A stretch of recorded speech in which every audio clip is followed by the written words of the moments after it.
बिस्मिल्लाहिर्रहमानिर्रहीम। अस्सलाम वालेकुम दोस्तों मैं उम्मीद करता हूँ कि आप सब दोस्त खैरियत से होंगे। तो दोस्तों मेरी अल्लाह पाक से ये दुआ है कि अल्लाह पाक आप सबको खैर आफियत से रखे, आमीन। तो दोस्तों सबसे पहले शुक्रिया उन दोस्तों का जिन दोस्तों ने मेरे चैनल को सब्सक्राइब किया हुआ है। तो जो दोस्त नए हैं उनसे मेरी ये गुजारिश है कि वो मेरे चैनल को सब्सक्राइब कर लें और बन जाए मेरे चैनल के मेंबर। दोस्तों आप वीडियो देख रहे हैं, वीडियो के नीचे एक लाल रंग का बटन है, आपने उसको दबा देना है और साथ वाले बेल आइकॉन को भी दबा देना है और ऑल पर क्लिक करना है ताकि मैं यूं ही कोई वीडियो अपलोड करूं तो उसका नोटिफिकेशन आपको फौरन मिल जाए। तो दोस्तों आज जो मैं आपके लिए एक नक्श और अमल लेकर हाजिर हुआ हूँ, ये है महबूब को काबू करने का अमल। कुछ खिलाने पिलाने की जरूरत नहीं, बस ये तवीज़ पत्ते पर लिखें और फिर कमाल देखें। तो दोस्तों इस नक्श को आपने बनाना कैसे है वो आप गौर से सुन लीजिएगा ताकि जो आपकी मेहनत है वो ज़ाया ना हो। तो दोस्तों ये जो नक्श है ये उन लोगों के लिए है जो किसी से प्यार मोहब्बत करते हैं, दूसरी तरफ से कोई जवाब नहीं मिलता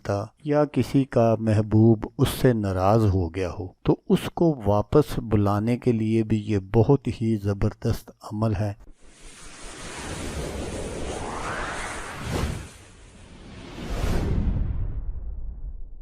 महबूब के दिल और दिमाग पर अपना कब्जा जमाने और उसके दिल दिमाग पर हुकूमत करने के लिए ये नक्श जो है ये मियाँ बीवी भी एक दूसरे के लिए कर सकते हैं, या अगर कोई लड़की करना चाहती है किसी के लिए तो वो भी कर सकती है, और अगर कोई लड़का करना चाहता है तो वो भी कर सकता है। तो दोस्तों इस नक्श को आपने बनाना किस तरह है, आपने किसी दरख्त का एक पत्ता ले लेना है। पत्ता इतना बड़ा होना चाहिए जिस पर आप ये नक्श बना सकें। तो उस पर आपने बिल्कुल ये नक्श इसी तरह बना लेना है जो मैं आपको दिखा रहा हूँ। 4 हरूफ हैं सिर्फ, आपने ये चारों हरूफ इस तरह बना लेने हैं और नीचे जैसा मैंने आपको लिख कर बताया हुआ है कि फलां बिनते फलां आला हुब फलां बिनते फलां, वो आपने लिख लेना है। आपने अपने महबूब का नाम और उसकी वालदा का नाम और अपना नाम और अपनी वालदा का नाम ये ज़रूर लिखना है। तो दोस्तों नक्श लिखने के लिए आपने जो पत्ता लेना है वो अगर पत्ता उस वक्त सब्ज़ होगा, आपने अगर उस पर भी लिख सकते हैं तो लिख लें, नहीं तो उसको थोड़ा सा खुश्क कर लें तो फिर ज़्यादा इजी लिखा जाता है। वो आपकी मर्जी है, जैसे भी लिखना चाहते हैं लिख लें। और लिख कर इसको आपने ऐसी जगह दबा देना है जिस जगह आग जलती रहे, ज़्यादा देर भी न जले, बस गाहे बगाहे जब आग जलाते हैं लोग, मसलन ऐसा समझ लें कि किसी तंदूर के नीचे या किसी चूल्हे के नीचे। तो चूल्हे की परेशानी अब तो लोगों ने अपने घरों में गैस रखे हुए हैं, तो उसका भी मैं आपको एक तरीका बता देता हूँ कि अगर आपके घर में वो गैस वाला चूल्हा है, फिर आपने क्या करना है कि इस नक्श को किसी कोरे बर्तन में रख कर ऊपर से उसका जो मुंह है